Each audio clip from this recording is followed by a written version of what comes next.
This has to be the race with the wildest vibes I've ever run in my entire life.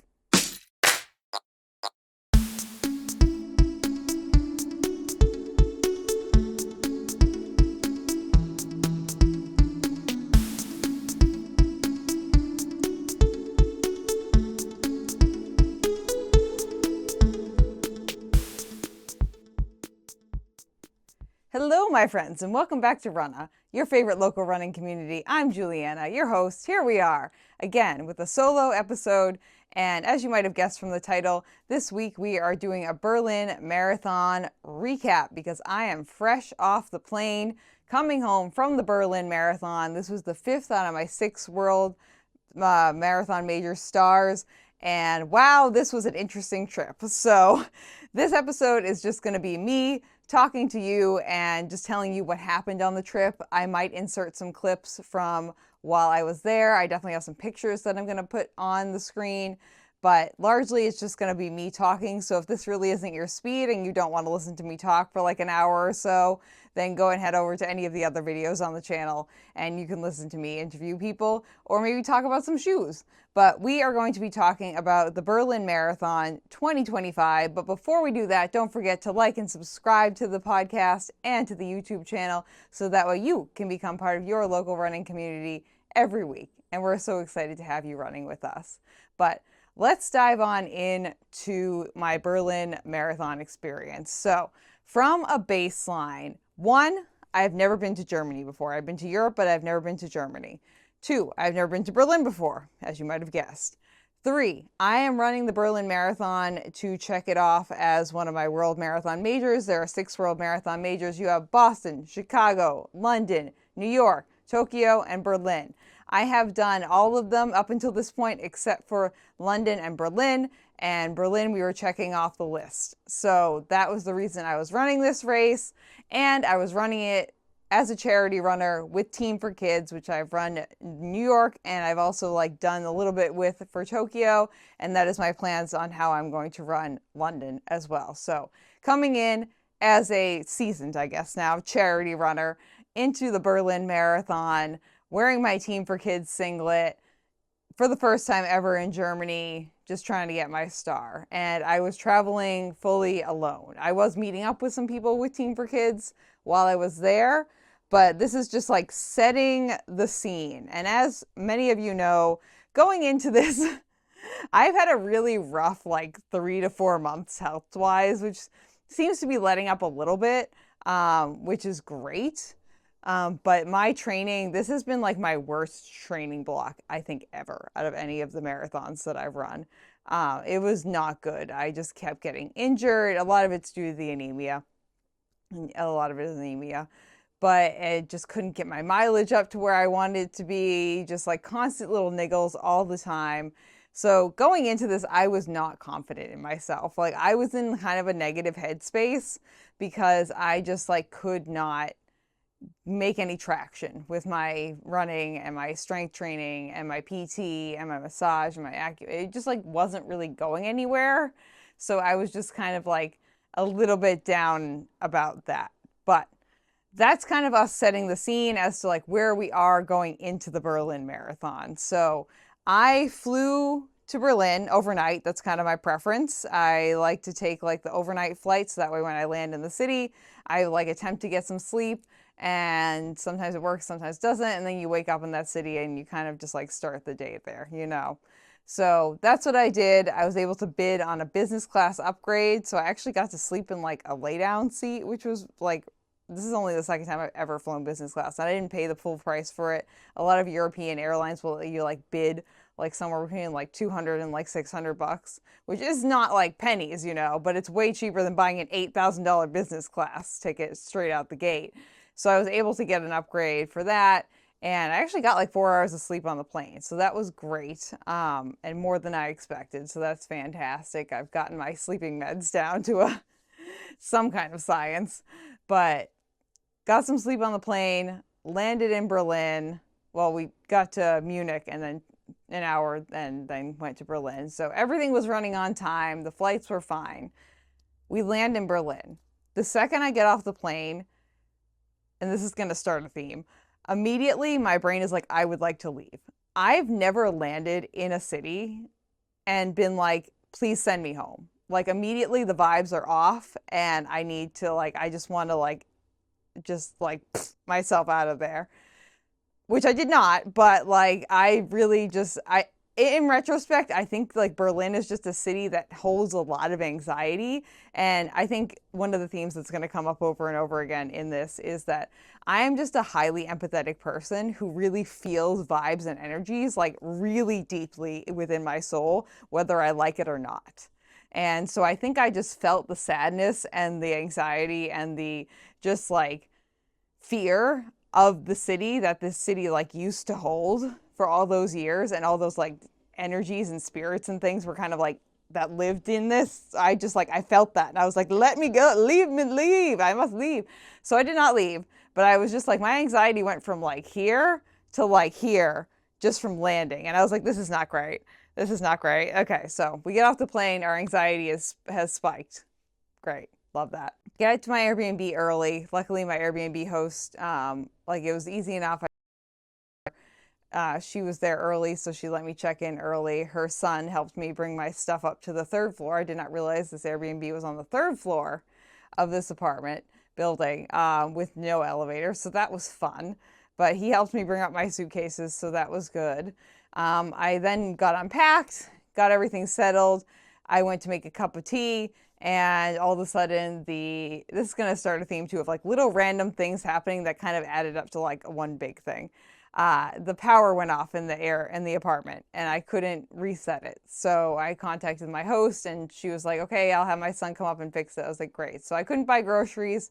I went out to the store. I like walked around the area that the Airbnb was in, which is like kind of like semi-central Berlin.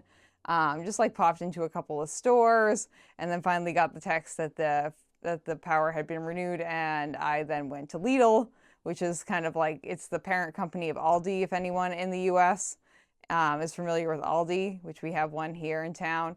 But I got some groceries and then I went back to my Airbnb and I was exhausted because at that point it had been like 30 hours of me being awake for the most part. Ate some food and then I crashed. I will say, like, the entire time I was in my Airbnb, I just had a lot of anxiety about things. And I think it was just the fact that I think the building that I was in probably housed people who were, like, really, like, not in a good place at some point. And I could, like, feel that energy from them. If you believe in this weird, like, energy thing or not, that's great, whatever. I can feel it. It's just a thing. Like, when I went to Ellis Island, oh my God. Like I just like I had to leave certain rooms because like I can just like feel like the nervous energy of like all the people who came through there getting ready to be like to have their passports and stuff checked, and just like how many people, it was just like the volume of humans that came through there and that level of anxiety that they all held in there. I just had to move. I had to walk out, or like if I go to mass, like if there's like a mass grave or something like that, or like anything like that, like I can't physically be there that long because I can just like the energy just like really affects me a lot. Yeah, you don't have to believe in that, but that's just kind of what happens for me. But just lots of anxiety, lots of anxiety. So those were my only plans for the day that I came there.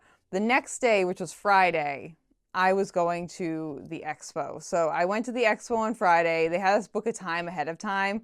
And we really didn't need to do that. I think that was just for crowd control. They didn't check our times when we went over there. I had a pretty easy subway ride to, or U-Bahn ride, which is what they call the subway over there, to the convention center, which they changed it from, it used to be in like an airplane hangar, and now it's in some convention center. I'll show you a picture of it right here. It has the name on it. But it definitely was fine. There was nothing wrong with the convention center. It was an easy U-Bahn trip over there. The U-Bahn just kind of like shoots you off like a quarter mile away from where this convention center is. Clearly that's for the purpose of the convention center because there's a lot of events that happen there. I actually met a gentleman just by chance who was sitting across from me heading over to the expo while I was, who has run the Cape Cod Marathon 2 times, and he's from Portugal. So I was like, okay, sure. Why not? It's a small world, you know? and we were talking via Google Translate, and he was telling me that he had run the Cape Cod Marathon twice, I think in 2022 and 2023 and 2024. So he had done like the 50 marathons in 50 states thing, even though he does live in Portugal. But he was there to run the Berlin Marathon as well too, and he actually is the one who took my pictures in front of the expo, which was very kind of him to do that, and then proceeded to go on by himself while I was like checking some things on my phone. So that was nice. I got off the U-Bahn, went into the expo. Again, they asked us to reserve a time. We didn't really need to reserve a time, but again, just crowd control, hoping that people would show up at their like specific times that they were supposed to be there. So that way people would be a little bit more evenly distributed and so it wouldn't be too crowded for everyone. And it was definitely like, I got into the expo center and it was definitely crowded. But that's to be expected when there's 55,000 runners running. Everything that was like around the marathon the entire weekend, like anything that was a marathon specific event, largely was crowded because there are just so many runners who are running this race. Last year it set the world record for the biggest marathon in world history, like the most number of runners. I don't think we reset the marathon record this year, but I genuinely don't know. So stay tuned for that and see if that's a headline somewhere. I don't know. But got into the expo, definitely a little bit crowded. They had us go around a bunch of corners, like up a few flights of stairs, and we finally got to like a big room. And they had the people who were running go one way and the people who were just coming to support the runners go the other way. So if you're not running, you don't get to go into the bib pickup area, and you also don't get to go into the merchandise area for Adidas, who is the official like merchandise / clothing sponsor of the marathon. So I went through, picked up my number, got my drop bag, because you get to either choose if you want to get a poncho at the end or you can have a drop bag with your clothing. They don't give you both. It's not like the New York Marathon where you can do both. And they don't do heat sheets either. So it's either you get this kind of like heat sheet style poncho, or you bring a change of clothes and you get a drop bag and you can put whatever you want in that drop bag. So I know where my priorities lie, and I've already gotten like the poncho at Tokyo and the poncho at New York, and like how I was like, I don't really need these. And I'm really, really, really prefer to have the drop bag. So I opted for the drop bag. And I picked that up. I picked up my number, took some pictures at the expo with my number. That was good. Some people took my picture, so that was a nice time. And then I went and picked up my 5K bib because I was running the 5K, and then walked through the Adidas like official merchandise section where everyone was buying their jackets and their shirts, because they have like a jacket like they do at like all the other major marathons, you know, kind of just like the Boston Marathon jacket, but make it Berlin. And I have 2 Boston jackets. I have a New York jacket. I never wear them. So I was like, I'm not going to buy it. I don't need this. And so I didn't buy anything in the Adidas section, which is fine. I don't need any more t-shirts. I don't need any more sweatshirts. I don't need any more jackets. I'm really okay. So I wanted to buy something, but I also kind of like, I was so nervous about finishing this race. Like I didn't want to buy anything. I also am the person too who, if I buy something around a race, I'm not allowed to wear it until I finish the race. Just like a mental thing for me. But didn't buy anything in the Adidas section. So after the Adidas section, they kind of like shuffled us out into the main section of the expo. And that's where they had a lot of their like higher tier sponsors, I think, the ones that paid a little bit more money. And that's where I purchased my souvenir for the marathon, which was this like lovely yellow water bottle that has the Berlin Marathon route on it and the Brandenburg Gate. And I said, that's a nice time. That's a nice time. I like that. And so I did that, and that was my purchase that I made. I think that was oh no, I made one more purchase at the expo. And so they had like, it seemed to be like their higher pay. They had like a non-alcoholic beer sponsor there who was doing like a beer chugging contest, which was very interesting. And they had just like some food vendors, some like all the traditional like shoe people were there. Adidas had its own like shoe wall, like took up half the freaking that part of the convention center. And so we had some like higher paying, I believe, sponsors who were in that first room. And then you exited that first room into a second room, which I believe had probably the lower paying sponsors, which probably were still paying a lot of money, but just not as much as like Adidas, you know? And so that really was just like a smorgasbord, German, just like everything. They had like the ramen people, they had the Falca people, which is the socks that I bought. So that was my second purchase, was a pair of Falca trail socks, which are my favorite socks that I own. I already own 2 pairs of them, and they're kind of expensive to get shipped to the US. So I said, you know what, fuck it, I'm just going to buy a pair while I'm here. It's the same price as if I bought them otherwise, and I know I'm going to buy them, so I might as well just save on the shipping. So bought myself a pair of Falca socks, and then just kind of walked around the expo, got a few free things. Didn't really like do too much else. They gave us a little like blue bag that we had our number in, and a few like little goodies. And I was just putting anything that I got into that blue bag, and then just kind of finished up. And I had a Team for Kids meetup at a beer garden a little bit down the street at 2. And so I finished up around like 2-ish. It was from 2 to 4. And then made my way over to the beer garden, which was like a half an hour commute from the expo to the beer garden where we were meeting up for Team for Kids, which is the charity I was running with. And I was just like so nervous when I was in the expo. And I think it was because like I was by myself, like I wasn't talking to anyone. I'm a very verbal processor. And again, like the weird energies that were coming from the city was kind of like offsetting me and everyone else's nervous energy. And so I got to the beer garden with Team for Kids, and I didn't know anyone who was there. The people who were there were not people I've run with before with Team for Kids, which is totally fine, because everyone who's part of Team for Kids is one of the nicest humans in the entire world. So I immediately started talking to some of the people. I may or may not have convinced them to run the Cape Cod Marathon as a relay team next year, which would be awesome. And just that whole experience of like meeting up with Team for Kids, like just like changed my whole attitude, at least for the day. And I felt so much better and just like so much lighter and so much more vibrant and so much more just like upbeat and positive about like going into the marathon. And like, okay, I'm not alone. Other people are having like body issues too. Like it's not just me. Everyone else has had rough training blocks. Like we're all kind of nervous about how this is going to go. And also just kind of like shooting the shit with my buddies. So it was nice. I enjoyed that. And that definitely put me off on a really good note. I then went, actually, there was a Hoka pop-up down the street. And so I went to, after we were finished up at the beer garden and everyone said goodbye and I was feeling a little bit better, I went to the Hoka pop-up. So a lot of the brands, when you go to these big major marathons, will have like these, like they'll rent out like a storefront that normally changes over, that's like kind of in the realm of like how Spirit Halloween just takes over like kind of vacant storefronts. They'll take over like a vacant storefront and they'll make like a little like pop-up experience based around their brand. So Hoka was there down the street and I was like, you know what, I'll just go, because usually they're handing out free things at all these things. And they were. This shirt was one of the things that they were handing out, and they were allowing us to like choose what like custom things we wanted to put on it. So I put the Brandenburg Gate on the front, and then I have a little star on the side, which I thought was kind of fun. I got a second shirt. I got a photo kind of collage thingy where I was like in a photo booth and this German guy came up behind me and he was like, we take pictures together? I was like, sure. And so we took these like pictures, they're funny, these pictures together. I was like, I don't know this man at all, but now he's in my pictures with me. So that was fun.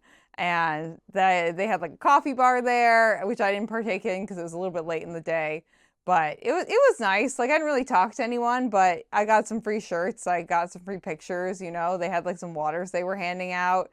I will note that I was not really drinking enough fluids going into this, mostly because I just like I drank through my fluids that I was carrying around, and I hadn't been able to pop into like a Lidl or like a Rewe or something. And also, there are not many public toilets in Berlin. There's a very much so a lack of public toilets. The number of times I almost peed my pants is not okay. Even in the airport and in the convention center, there's just like a huge lack of public toilets. So this was a problem that I kept coming across. And so because of both of those factors, my hydration was not ideal at all, especially since it was hot. It was like 75, 80, 85 degrees Fahrenheit the whole weekend. So it was hot. I was not hydrating properly. I then went home to the Airbnb, felt a little bit better that night, and then went to bed. So next morning, we wake up. Major plans for Saturday include running the 5K and going to the Berlin TV tower, which is the tall tower that's in the middle of Berlin. So 5K was at 10 a.m. I wanted to get in at least 7 or 8 miles of running. I ran 4 miles to the starting line. I was actually feeling great. The second I start walking, the front of my right foot starts being kind of achy. And I'm like, fuck, this is tomorrow. The marathon is tomorrow. We can't be doing this right now. In retrospect, I think I tied my shoes funny and it was just like a circulation issue. So you know what, it's fine. But I was just like so worried. Like I was in my head. I was by myself too. So I was just like marinating my own thoughts and just being like, oh my God, that's it. This is the end for me. Like I'm never going to finish this. Oh my God, it's going to take me like over the time limit to finish because like now my foot is bothering me. How am I going to do this? I was feeling great. And then I just like, I took that for granted and now here I am. Like, what am I going to do? And I have this 5K that I got to run. Oh my God. And so I ran the 5K and I was fine. Like I finished and I was fine. So like that was okay. But the whole time I was just thinking about how my foot was feeling every time it hit the ground. And I was just like, the whole day I was trying to just like forget it and I couldn't. And I like walked around. I went to the TV tower, which was like fine. Is it worth the money? I don't know. I don't really think so. It's fine. I'll put some pictures and videos in here. You can judge for yourself. But walking around, did some shopping, ended up going to this little cute Christmas store that I wanted to go to, which was a lot of fun, and got some little cute German wooden Christmas decorations, which are really adorable. And I'll put some pictures of those up here too. And went to like a little farmer's market and bought this like nice little ring that's made out of a German €2 coin, because like, we love our rings. And just did a little bit of shopping for myself, which was nice, and a few other gifts for people. And just kind of like, I'm the person who the day before a marathon, I actually like to be walking around because it tires me out. And I want to be tired when I get to the end of the day so that way I can actually sleep. And I was. So I got to the end of the day. I was definitely having a lot of anxiety. I was very worried about my foot and I fell asleep. And contrary to most people's like pre-marathon experience, I got like 7 hours of sleep. And so that was a nice time. That hasn't always happened for me, but like, again, I've dialed in my sleeping medications like real nice. And also like I have a strategy of like pillow placement and things and stuff. And like, that Squishmallow pillow, that's a nice time. That is part of this equation. So we have a strategy and a theory and a way of making things work, So I actually got like 7 hours of sleep. Woke up at 5 a.m. Got myself ready. We get the bib on. We go to the bathroom once. We go to the bathroom again. We put our shoes on. We go to the bathroom again. Pooping and peeing, just so you know. We do some stretching. We go to the bathroom again. We take our medications. We go to the bathroom again. We get all our stuff together. We go to the bathroom again. And then we head out the door. And then it's like 45 minutes-ish, give or take, from the Airbnb on the U-Bahn to where the marathon starts, which is like on the park that's like behind the Brandenburg Gate, because the marathon starts and ends at the same spot. It's a loop course, which is kind of nice. Chicago is kind of the same shtick. But on the U-Bahn over there, oh my God, my stomach, I was ready to vomit. Sometimes like cars and like subway trains just make me feel like I need to vomit. And I was like physically ready to vomit. I think it was a combination of nerves and also like just the jostling of the U-Bahn. But I just like, and the fact that it was like kind of like a weirdly like humid, like inside the U-Bahn, but I persevered and I did not vomit, and I got to the starting area, and it was interesting because like this is my 5th out of the 6 World Marathon Majors that I've run. The rest of them usually have had like pretty strict security. Like you have to have your bag checked. There's certain rules as to what you can and can't have. Like Berlin had those rules, but all they did was check that we had a wristband on. I took it off right now, but we had a little wristband that we got at the expo that would let you into the starting line area. And they literally just checked our wristband and that was it. They didn't check anything else. And I was like, okay, safety. I mean, there were police or polizi, I think that's how you pronounce it, everywhere. So like there was like a police presence. It's not like it was fully like not monitored or anything, but definitely there was no bag checks or anything like that. So not that those are always the most efficient thing, but like they kind of deter people sometimes from bringing things in. Luckily, there were no major issues that I'm aware of, so that's a good thing, and I'm happy about that. We give that 2 thumbs up. But got into the starting area, found out where I was supposed to drop my bag. There's like your bib number is associated with a certain like booth that you're supposed to drop your bag off with. Chicago, again, kind of the same way, and dropped off my bag. Then I was faced with the porta potty lines and also the temptation of peeing in a bush. So, as all of you know, I have no shame. I have no shame. I'll pee in a bush any time of the day. Also, Berlin is weirdly known for people just like peeing and pooping in bushes all over this park. Like it's just a thing. It happens. I heard about it happening. I witnessed it happening. I partook in it. I saw the lines for the porta potties. I said, fuck that shit. I have no shame. I'm never going to see any of these people again. I'm peeing in a bush. So I peed in a bush once. I walked around a little bit. I peed in a bush twice, and then we called it a day. And like, again, like mostly guys were doing this. There were a lot less ladies who were peeing in bushes, but still, it was just like I was like, I have no shame. I'm not waiting in a porta potty line for this. And like, fuck that shit. So I peed in 2 bushes, and then I gathered my stuff up and then headed over to the starting line area in that direction. And at this point, it was probably like 75 degrees out, like 80% humidity. And it was like 8 a.m. It was pretty hot already, and we could all feel it. Like the sun was like hot. It was like a hot sun. And so I start walking towards the starting line area. I actually ran into someone else from Team for Kids, which is great. I will preface this with, I did not see Harry Styles. I did not see Harry Styles. There were 55,000 other runners out there. I did not see Harry Styles. So thank you for asking, but I did not see him. I did in fact see one of the other Team for Kids runners. We chatted on our way off over to the starting corrals. I was starting corral E. He was starting corral F. We said goodbye. We went off to our respective starting corrals. They were checking your bib before you got into a starting corral to make sure that you belonged in that starting corral, because your bib had your letter for your starting corral on it. And so we did that. I did stop at one of the bathrooms on the way over there. Contrary to popular belief, I did actually use a porta potty because the lines were a lot shorter.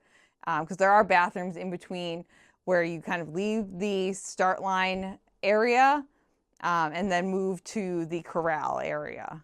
So there are bathrooms like in between when you're in that transition walking phase. So use the bathrooms there, went into corral E. I was nervous, and then I cried because I was just thankful to be there. I was thankful to be able to be like at this starting line and like feeling as okay as I could, because like I had a lot of issues where I was like running 1 mile at the beginning of the summer, and like I was in screaming pain, and it was not good. It was not good. And just like my anemia and not being able to breathe and things like that was not a fun time. So to just be able to stand there and breathe and be like, okay, out of any time during the summer, this is the best chance I have, like physically, like health-wise, for finishing this race up until this point.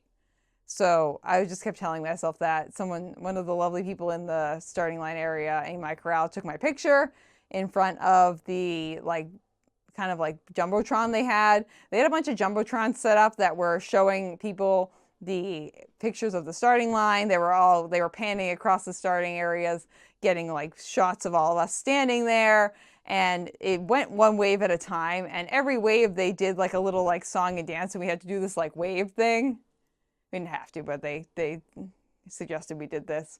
And then they did kind of like a little like DJ, a little mini DJ set with like flames that came out of the top of the starting line area thing. And so we did like a little like wave, we did like a little like mini rave party with like fire coming out of the top of the starting line area. And then they had the bells and the whistles and the horns go off, and we were off. It was a nice little jaunty walk from when they were like go to like the actual starting line. But once we got into that, you could kind of like, it was crowded, but it wasn't like Falmouth Road Race crowded. It didn't feel like that crowded, I think, because they had us like sectioned off into all the corrals and were letting us go out periodically. So like you could actually like get your arms moving, which is great. Because my 3 points and my 2 mantras. So my first mantra was butts, arms, breathe, which meant kick your butt, arms back, breathe. Because those are my form cues for me to make sure, because I've been like low-key reteaching myself how to run like high key the last like 1 to 2 months because of all my health issues. Also, my second one was let's take some time for butts, which means kick your butt, Juliana. And I was imagining there was a teeny tiny little Mormon man knocking on my brain's door and being like, excuse me, do you have time to talk about our Lord and Savior butts? And I kept imagining that in my head. So I was like, butts, arms, breathe. Butts, arms, breathe. Let's take some time for butts. Take some time for butts. And that was like my whole, like, most of my like mental track was there the entire time. And also just like keep moving. Keep moving, keep moving, keep moving forward as a pace. Keep moving. So I actually flipped my watch around, so it was like this underneath my arm, and I couldn't see it. So I wanted to be able to like track my run like after the fact, so I could have it on like my Strava and stuff, just so I could go back and look at it after. But I didn't want to look at it in real time because I didn't want to know what pace I was going. Also, I just wanted to have the watch too, that if I did have to start walking, I would be able to know how much time I had left on the clock to reach the finish line, because that was the only goal. My only goal was to finish. I had 6 hours and 15 minutes to get my ass from the starting line to the finish line, and then I get my medal, and then that's it. That's the only thing I wanted to do. So we start off running, and like I'm feeling okay. I'm feeling like mostly okay. It's hot. It's very hot. We are all very much so hot. There's a guy who's dressed as the Brandenburg Gate running somewhere alongside me. And we all you go around that like giant statue with the giant like, oh, angel woman who's golden at the top. And everyone goes around it. And there's kind of like 2 chutes almost. And you kind of like, there's a couple of things before you get together. But the first like kilometer, like I'm going to say this in miles, the first like mile or 2, because they measured this in kilometers. And I have no fucking idea like how far a kilometer is. But the first like mile or so before my watch budgets at me, like I was feeling okay. Like I was just like, just get your head in the game, Juliana, getting your own, like my whole thing again was like to run my own race. Like I'm not checking my pace. I'm just like hitting a pace that like based off of like what I'm doing feels comfortable and maintainable. And that's it. Because I trust myself that much. And so I was doing that for a hot minute there, like a couple of miles. I was actually next to the 3:15 pace group, which I've never run a 3:15 my whole fucking life. And I was like, wow, we are moving a little bit, like we're being a little bit too aggressive here, maybe. But that slowly like came off. And I think somewhere around mile like 2 or 3, we started getting the weirdness setting in. So this whole race, the vibes were just weird. Like it was just odd. It was just off. And like I watched some other people's like YouTube videos about the race, and everyone else has been like, yeah, from like 5K on, I just felt off. And I was like, samesies. So I think there's just something with the energy of this race this year was just like way off. Just like way off. And so yeah, we got like 2 or 3 miles in, and I'm wearing my Puma DV8 2s. This is the shoes that I choose to use. And it's got the Puma grip on the bottom. I run trail races in this. I won my ultra marathon in this shoe. Like, this is a shoe that pretty much has continental rubber on the bottom. Nothing is getting past the grip on this shoe except for the road in Berlin. Somehow I like missed the ground or something while I was running and I went down. Luckily, all I did was like bruise my hip a little teeny bit here, and I have like a little tiny like nubbins right here where I fell, because I very consistently fall on this hip, right elbow. Like, my body just orients itself and I catch myself. I don't know if that's from doing gymnastics as a kid. I don't know. But I was able to catch myself. Another kind gentleman helped me back up. Luckily, no one trampled me. I was very lucky for that because there's a lot of people on that course. And like, I was just like a little bit in shock because I was like, oh my God, I'm only 2 miles in and I already fell. And I was like, am I okay? Like, I felt largely okay. I felt a little bit like tight and I was like, oh, okay. But like, I didn't know what, like, if that was going to be the end of the race for me, because I know we're only 2 miles in and I already like eating shit falling on the ground, which I've never done in a race ever before in my life. And the weirdest thing is the guy who helped me up, 30 seconds later, he falls. And then like 30 seconds later, someone else in front of us falls. We're like, what is happening? I think it was something to do with like the texture of the road that we were running on. I genuinely don't know, because it wasn't just me. And there were a bunch of other people who fell like around me. I was like, what is going on? So we start the race by falling on our side. And then I get back up and I'm okay. So the next thing that happens that's of note is we keep moving. I'm mostly doing okay. We're repeating to ourselves, butts, arms, legs, butts, arms, legs. Sorry, butts, arms, breathe, butts, arms, breathe. Take some time for butts. And around like mile 3, like I feel like I really got to pee. And there's a porta potty there and I'm like, I'm just going to stop here.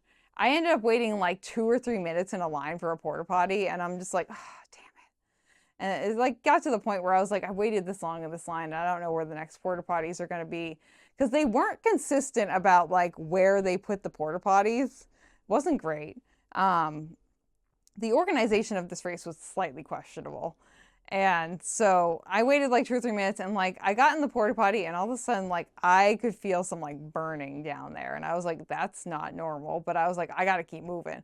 So we just kind of ignored that. This will come back again in a little bit. And so I keep moving. A little bit further down the road, my bracelet that I got into the starting line area with has started fraying along the edges. The fraying part catches onto one of the pins on my bib and rips off the bib on that corner of the bib. And so I'm then connected to the bib, I'm connected to the pin, and my bib is falling off. So I have to stop, disconnect myself from the pin via the bracelet, reattach the bib to myself, because these bibs are made out of this like weird compostable material that I know a lot of people, including myself, had a really hard time because they were like melting off of our bodies because of the water and the sweat. And again, at this point, it's like 80 degrees outside. It's hot. It's getting hot out. It's been hot and it's still hot. And so we are like all sweating, like a lot. And so I had to stop and do that. And then like 1 mile later, I feel something like kind of like cutting into my ankle. I'm like, that's weird. And I look down and I have a Morton gel wrapper attached to the bottom of my shoe via a gummy that's like cutting on my ankle because of the way that it's angled. So it was like stuck here and then like cutting into my ankle every time I picked up my feet to run. I was like, okay, so now we got to stop and do that. And then like 1 mile later, the other part of the side of the bib ripped off because my sweat had melted it. So that was also fun. And then we come upon the aid stations. The aid stations were a dangerous thing. These aid stations, man, I would be super surprised if no one got hurt at one of these aid stations, because here's the thing. Again, this was a hot race. It was very hot. It was way hotter than they intended. The things they had at the aid station, you could leave your own bottle there, which was nice, but it's a mess. They had water. They had some tea that I'm unaware of, and they had bananas. They did not have any electrolytes at the, or salt available at any of the aid stations, which I think is a big detriment to this race. But the aid stations themselves were not consistent on how they were set up. Some of them were on one side of the road, some of them were on the other side of the road, some were on both sides of the road. There was not a consistent aid station set up except for the fact that I went water, tea, bananas. And that was it. But the porta potties, some of them were before the aid station, some of them were after. Sometimes it was on one side, sometimes it was on the other side, sometimes it was on both sides. And they were, one, inconsistent, two, extremely dangerous. They were using these like hard, I guess they were like made out of corn, like compostable, I guess, plastic cups, but they were like hard plastic cups. And we were all taking these hard plastic cups, and then no one was putting them into the bins. And because it was so hot, everyone was stopping at the aid stations for water. And pretty much for me, from like mile 10 through like the second to last aid station, I was stopping at every single aid station to get water because I was feeling so hot and thirsty. So, and I've never done that at a marathon before. I've never stopped at that many aid stations. Ben would be so proud of me for my hydration. So I was like rolling through the aid stations like fucking, I don't even know what. But these aid stations, these hard plastic cups, not only are they hard plastic and no one's putting them in the bins so they're on the ground, they're also cracking in half. So these cracked in half hard plastic cups that are in like mountains all over this wet road. It's not safe. It's also extremely loud. Like, it was wild running through these aid stations because it was people clomping over these plastic cups, and it was so deafening to hear. Like, it was like the crowds were loud, but these aid stations and us clomping over the cups was so fucking loud.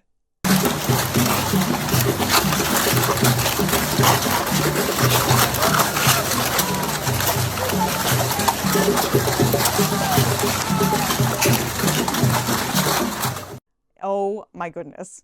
So we get water at these aid stations. Again, like around like mile 10, I start to feel like really like unnecessarily thirsty. And I stop for water, and then I continue to stop for water at every single aid station because I was just so thirsty the entire time.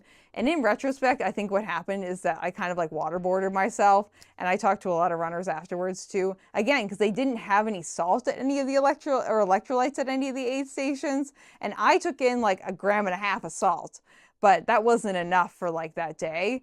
And I should have just brought salt tabs on me, and I didn't, and that's a me problem. But they didn't have anything available for us either. And so a lot of us were just like taking water and thinking that was going to quench our thirst, but really we needed like electrolytes in there too. And so we were all kind of like waterboarding ourselves slowly. And at this point, I'm kind of just like, I made a pact with myself that like I was going to make it to the finish line. So I'm going to stop at every aid station and get water if I feel like I'm thirsty. And so like, that's kind of what I continued to do. I must have stopped at least like 12 aid stations and just like stopped, took a walking break, drank some water, and kept moving. And then I proceeded to also stop at 2 more porta potties to pee again. Again, we are still feeling that lovely burning sensation down there. And it just like, I was just peeing, and I could tell that my pee was weird. And I was like, I don't know what's wrong, what's weird about it, but we got to keep moving. We got to keep moving at this point. My body is holding it together for the most part. Like, we're doing okay. Like, I'm sore, but I'm like fine. My hips haven't given out on me. My knees haven't given out on me. Like, my feet haven't, like, I'm good. Like, for the most part, I'm good. Aside from like the hydration and the burning and the peeing. But other than that, like, I'm like, okay, yeah, we got this, you know, and I'm moving at a pretty consistent clip as far as I can tell, and just kind of moving around me. I am watching everyone else around me though actively melt the fuck into the sidewalk. Everyone else around me is like actively dying around me because it is so hot out at this point. It's like 85 degrees, give or take. We're in the sun. There's no mercy to be had here. There were some people out with hoses along the course, like spraying us, and there were some kids with water guns at some point. I'm not a big fan of the kids with water guns thing because sometimes they accidentally hit you in like the eyeball or something because it's just like a very like direct stream. but it was hot and everyone around me was like, it was carnage.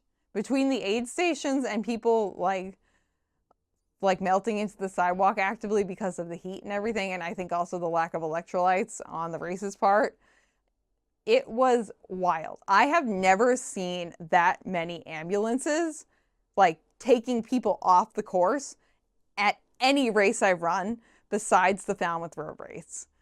The Falmouth Road Race is the only other race where I've ever seen that much medical assistance on a course. The number of people who I saw sitting on the side of the road with medical help was not okay. Not okay. And so I don't know what to like. That could have been like the training that the person did, the fluids, the electrolytes, the hydration, like pushing themselves too hard. I don't know what the problem was, but I was hearing ambulances go off the entire time. This is like the European, like, you know, we all know. We've all seen some kind of like English show where they have an ambulance.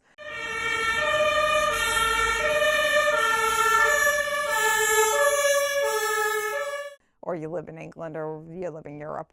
But we had like the little cute little European ambulances taking people off the course like left and right and center. It was freaking wild. Wild, wild, wild. This entire time I'm just thinking to myself, butts, breathe, arms, take some time for butts. And I'm just like, I keep moving. I keep moving. I keep moving. I keep moving. I keep moving. I get to the halfway point around almost exactly 2 hours. And I'm like, yes, okay. This means I have 4 hours and 15-ish minutes to get to the finish line. Even if I walk it in, jog it in from here, I think I can do it. I'm still feeling okay. I'm still like feeling mostly fine. Give or take, like, again, the burning, the fluids, and the peeing. And so I keep moving, and I just keep moving, and I keep moving, and I make a pact with myself. I'm like, every aid station, we're going to stop for a second. We're going to get some water. We're going to walk for a minute, and then we're going to keep moving. So I made so many. This is the most stops I've ever made in a marathon, ever in my entire life. Even like the trail race, I've stopped way less times. So it was absolutely wild. We finally get to like 5K to go. I'm like definitely getting tired. I'm getting tired at this point, but like I got it. And I can feel that like, I feel like my stomach is getting kind of upset. I'm still like burning and like not feeling good, like the best hydration wise, but like, I'm like, I got this. And because at this point I knew we were under 4 hours. And I was like, even if I have to walk the last 5K, I can finish this in under the time limit and I can get that freaking medal and then I can be done with this. And so I finished and I was able to get some really nice pictures because I am like perfecting the art of finding the photographer and like sectioning myself off, as you'll see in some of the pictures that I'll probably throw up here. I was able to kind of like get myself in like by myself in some of these pictures and like directly come at the photographers. So that way I have, I had bought the photo package ahead of time. So I was like, we might as well make the most of our money here, you know. And I think I did good. I think my pictures came out great. So I was happy about that.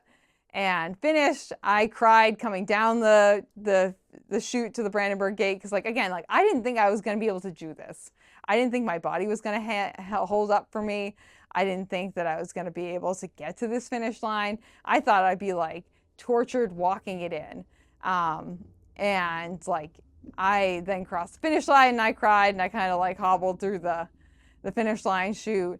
And I actually ended up finishing in almost exactly 4 hours, even with like stopping like 15, 20 times or whatever the heck it was. Then we got through the finish line chute, like about like a little bit further in, they give you your medal. And then after I got my medal, one of our guys from Team for Kids was there and he was catching all of us just to make sure we were okay.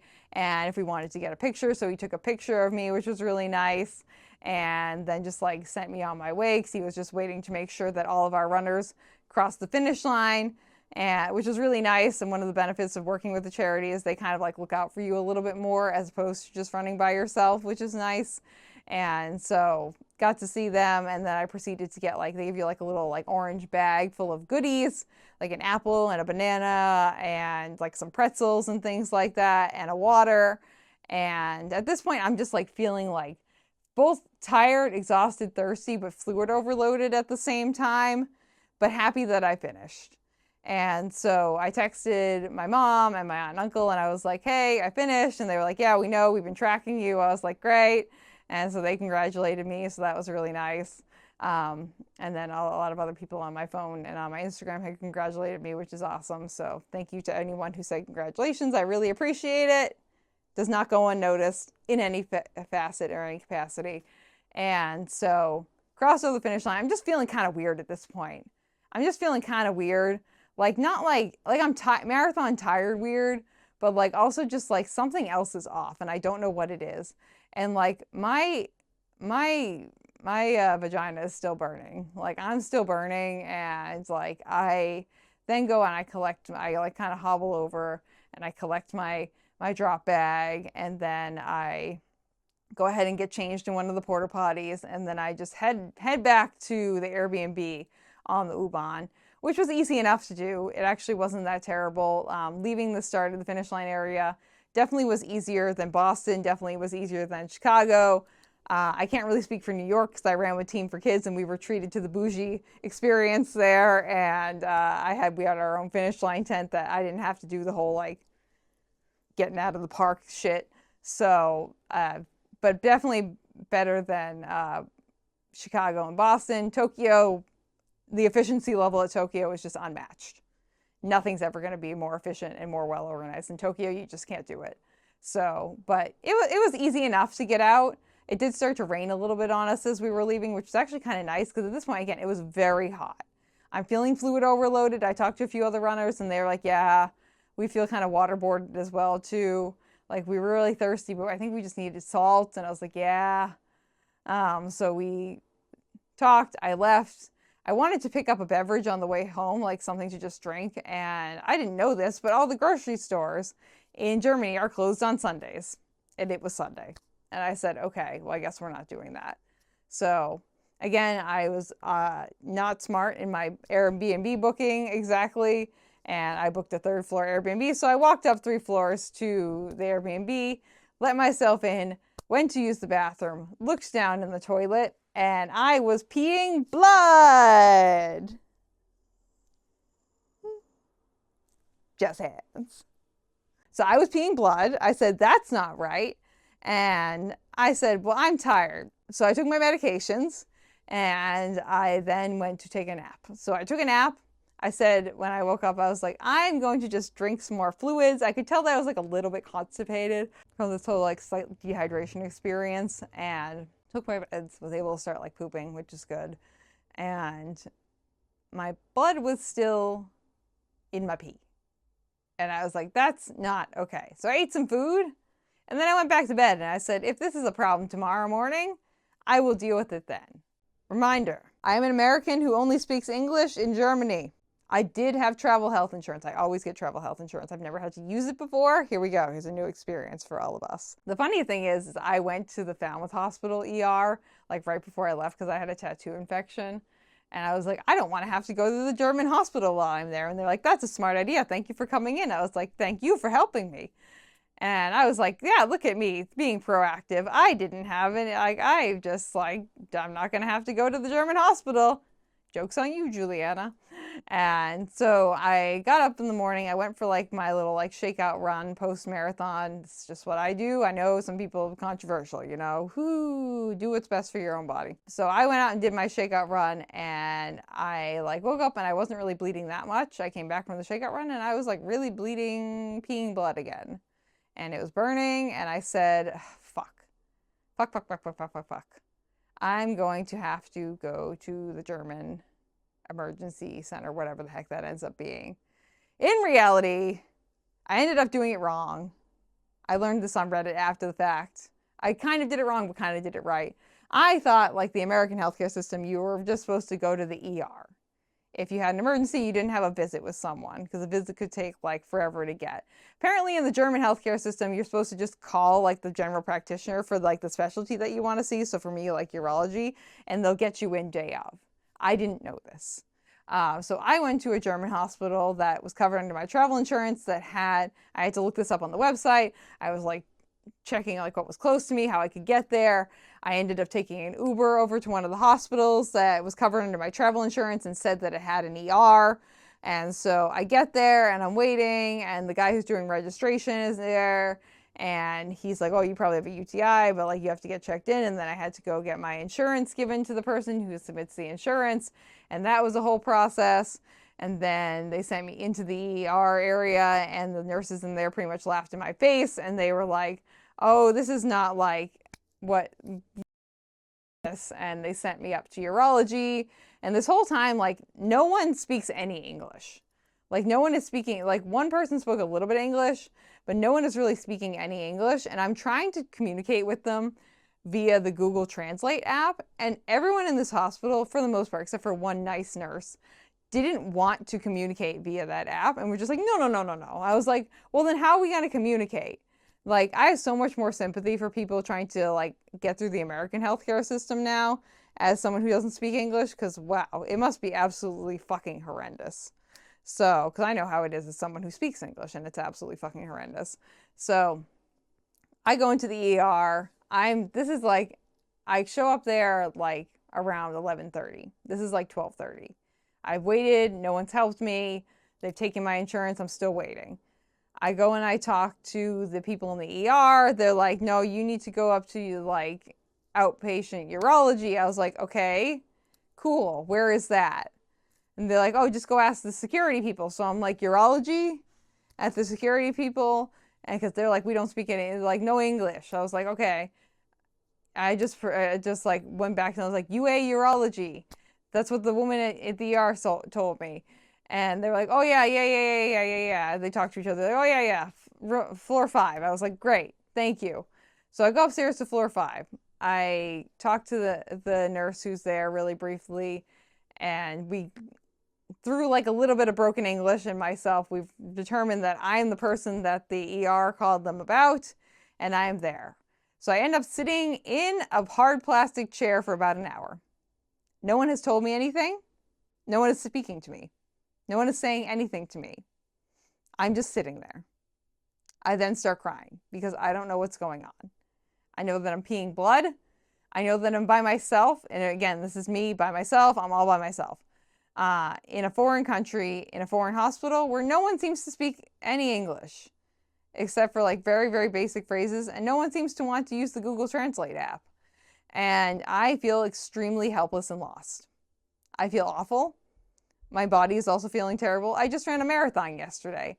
I'm not in the peak like format of how I of feeling well. So I start crying. And then I just cry for a little bit. And then I stop crying. And then like about an hour and a half after I started singing in this hard chair, someone comes and it's like, okay, go pee in this cup. I was like, okay. So I pee in a cup and the blood is it's like beet red. So red. And so then they do that. And then like 20 minutes later, I have some like student doctors who come up to me and are like, okay, we are student doctors. We are going to get an ultrasound of you. So I go into like another little side room and they get an ultrasound of it takes them a while because one of the machines is broken, and the second machine is broken, and then the third machine works. I'm like, great.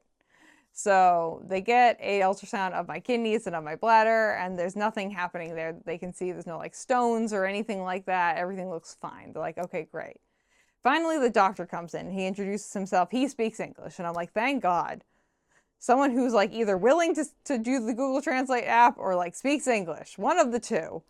And so I then got to talk to with this guy. We did a few tests and he was like, yeah, I'm pretty sure you have a UTI. And what I'm going to do is write you a prescription for an antibiotic. I said, great, let's do it. And so then they gave me a prescription and they gave me my notes for the visit in German. I waited like another like 20 minutes. And they're like, just bring this to a pharmacy and you should be good. I was like, great. And they gave me some of the medications already, like 5 doses of it in a little like punch pack. And so then I left the hospital about like 3 to 4 hours later. So I then proceeded to go to the apothecary or the pharmacy. On the way, I grabbed some fluids to make sure I was going to drink enough fluids, and then took the U-Bahn back to where around my Airbnb was, stopped at one of the pharmacies there, pretty much handed them the prescription. They handed me a like the medication back within like 10 seconds and told me it was like $25. And I was like, cool, let's do it. I still have no idea how much like the medical trip cost me. They're billing my health insurance. I will say it can't be as expensive as American healthcare. There's no way. So we'll figure out what it is. I have travel health insurance. I know that I have chronic health issues. I know that this could possibly be an issue. This is the first time this has ever happened to me when I'm traveling, but definitely, like, if you have chronic health conditions, you should probably get some kind of travel insurance just to be safe. But I get my medications, I get my fluids, and I go back to my Airbnb. And I am just like distraught at this point. I'm like, I don't want to be here. I don't want to have to deal with this again. If this gets worse, I don't want to have to go back to a German hospital. I would like to be somewhere where they speak English. So if things get worse, I can like feel better. And so I made the decision at that point that, because I was supposed to stay an extra week afterwards and like do some things, and I had prepaid for a couple of things. Nothing too expensive, but like I prepaid for a couple of things and I paid for the Airbnb already. So I made the decision that I was just going to leave early because and as soon as I made that decision, my body just like, and I talked to my aunt afterwards and she's like, yeah, I could tell that you were a lot more like relaxed and less anxious after you decided that you were going to leave early. And so I came to the conclusion that I would feel a lot more comfortable leaving. I realized that I was holding a lot of anxiety in my body and that I didn't want to be there. And I was able to work with my credit card. I have a travel credit card that lets you gives you travel insurance if you book through them. I was able to switch my flight free. Well, I didn't have to pay extra money for it. Switch my flight to the next day. And I switched my flight and then got my stuff packed up and then just kind of went to bed that night and then came back home and rode the plane back. But that's the bulk of my Berlin Marathon experience. I feel like it was a little bit tainted by like the health condition stuff that I had, like the UTI and things like that. And like that's largely resolved. I am currently not peeing blood, which is great. That resolved after like a day. So that was nice. I just needed to drink more fluids. I realized in retrospect that I was scared of peeing my pants while I was out in public because there are like no public bathrooms out there.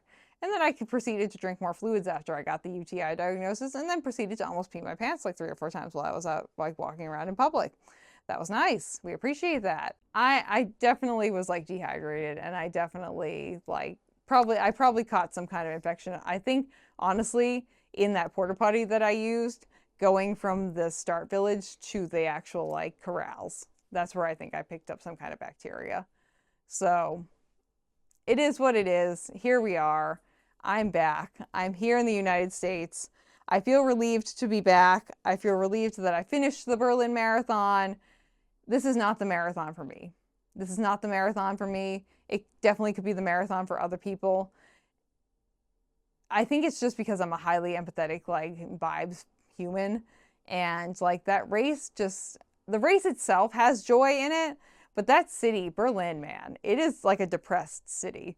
It is the city that's holding a cigarette in one hand and a beer in the other and feels like it just doesn't mentally want to be there. And you can feel that in the air. And, like, it wasn't for me. It wasn't for me. I'm very glad that I finished it, and I'm very glad that like it went as well as it could have gone for my body, and that I was able to listen to my body, and that I was able to navigate the German healthcare system as well as I possibly could in that moment, and that I was able to finish so I don't have to come back. So that is the majority of my Berlin Marathon experience. I would be very interested to hear if you ran the Berlin Marathon in 2025 or maybe a previous year, or if you're listening to this in the future, a future year, and what you thought of the race. Hopefully you also didn't get a UTI. I feel like that's a me experience that probably didn't happen to a lot of other people. But hey, you never know. You never know. But that's it. Those are my thoughts and feelings about the Berlin Marathon. We kind of already talked about it, but what shoe did I choose to use? I used this pair of Puma DV8 2s. They worked great. We love the Puma DV8 2. Tried and true. It's my favorite shoe of all time. So what are you going to do about it? If it ain't broke, don't fix it, you know?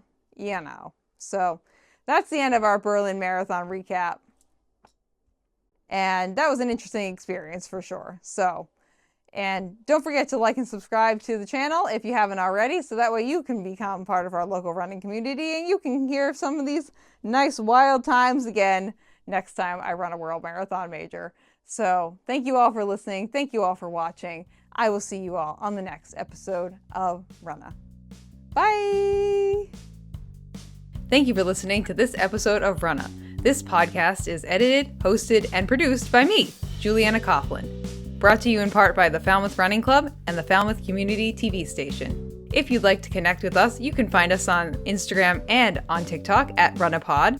And you can send us an email at runnahpod@gmail.com. And our original theme music was brought to you by the one and the only wonderful Jeffrey Hutton. And keep up the great work. I'm proud of you.